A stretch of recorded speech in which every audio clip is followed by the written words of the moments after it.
Greetings, everyone, and welcome to Mighty Line Minute. Today, we're continuing our series on siting a warehouse. So what are the things that we need to look at? We've covered those after the last few episodes. Today, we'll be getting into the issue of commodity classification and why that's important. Stay tuned. In recent Mighty Line Minute podcasts, we've discussed the process of siting a new warehouse. We covered environmental factors, logistics, transportation, utilities, and even MFL firewalls. And we discussed specific containment and drainage considerations for hazardous materials storage. Today, we'll be covering classification of commodities, a necessary and essential step in the design of today's modern warehouse. And I will challenge you to listen to this entire podcast, as it may be very confusing. Otherwise, you will need to have that person or team who is designing or siting your warehouse listen and pay attention to what's ahead. NFPA 13 classifies commodities for storage. The purpose is to determine required fire protection systems, as well as identifying necessary building design features.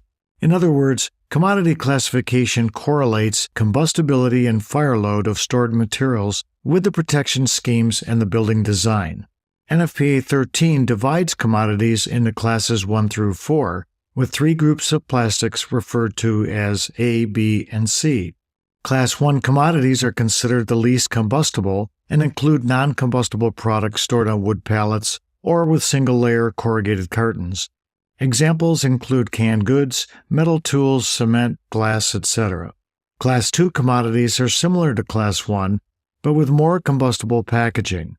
Think about products in multi-layer corrugated cartons.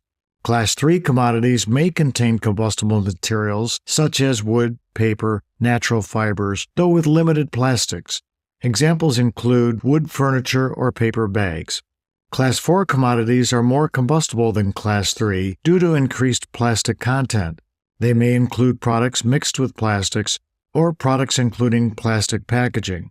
Separately, if plastic pallets are intended to be used or considered, a deeper evaluation within NFPA 13 is necessary. This is due to their potential impact to overall fire load, exposure, and protection schemes. Plastic commodities represent a higher fire risk than common Class 1 through Class 4 commodities. Group A plastics are considered the most hazardous of the plastics group and are beyond what's considered a Class 4 commodity.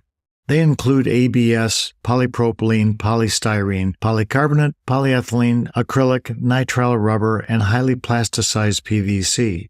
Group B plastics are considered moderately combustible, such as silicone rubber. They are also considered a Class 4 commodity. Group C plastics are the least combustibles of the group and include fluoroplastics, melamine, and PVC with less than 20% plasticizer. They are considered a Class 3 commodity.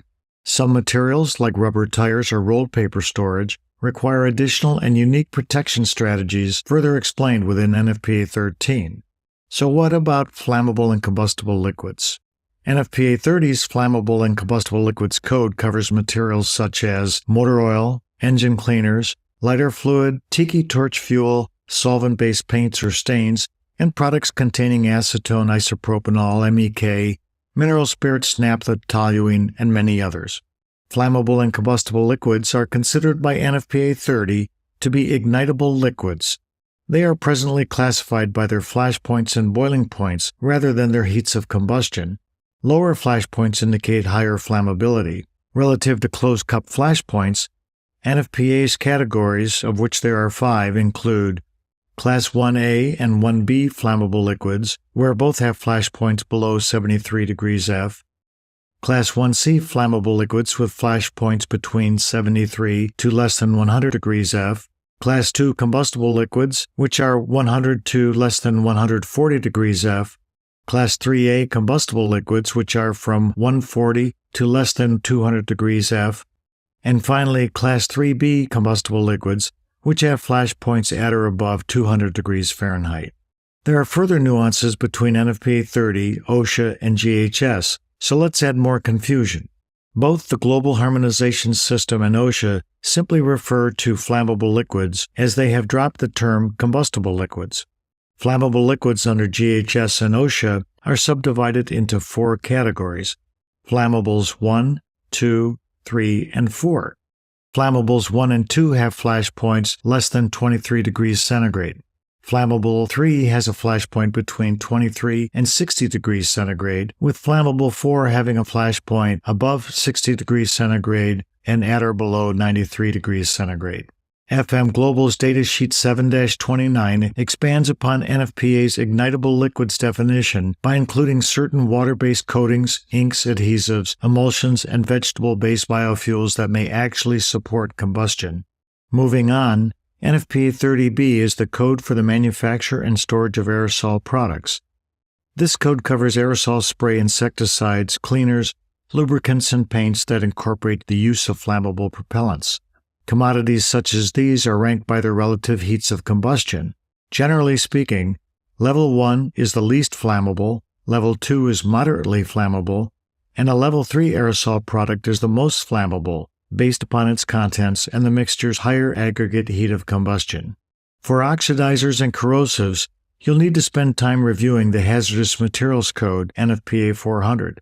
For example, common oxidizers such as calcium hypochlorite and sodium hypochlorite can react dangerously and release toxic gases. Fire and building codes describe how best to store such materials apart from flammable or ignitable liquids.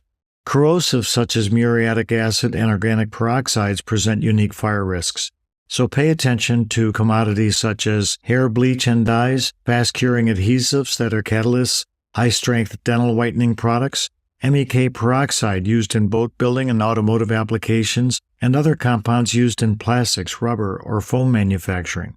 And what about fireworks storage? Follow NFPA 1124 and building and life safety codes that apply to get the scoop on these commodities and their required storage and protection schemes. Once you've studied and aligned yourself with greater knowledge on commodity classifications, only then you will be able to determine the essential building design, construction, and protection schemes required. In other words, code compliance. So remember, commodity classification remains just one step in the sequence of many that is necessary to determine how to properly site, design, and construct a warehouse in today's operating environment. Hopefully, through this podcast today and our earlier ones, you'll have gained more insight into how to achieve warehouse safety by design. Be sure to go to MightyLineTape.com to learn more about safety excellence and in particular how to 5S your facility, whether it be an industrial manufacturing or warehousing operation, and take time to learn the codes, standards, and means to make yourself a better operation. So thanks everyone for taking time with us today on Mighty Line Minute. Take care.